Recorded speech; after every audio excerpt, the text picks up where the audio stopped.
Alam niyo, masarap yung, di ba, meron tayong ready dessert pag gusto natin kumain. Dahil maraming tindang dragon fruit sa palengke, eto po, bumili ako at gagawa ako ng isang fruit salad ulit. Madali lang naman gawin. Isa na po natin.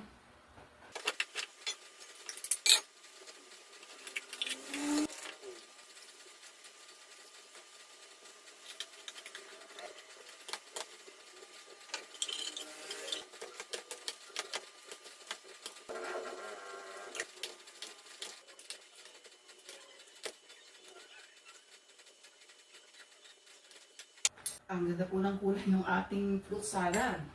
Purple. Dahil doon sa ating dragon fruit. So, tignan na po natin. Ang sarap.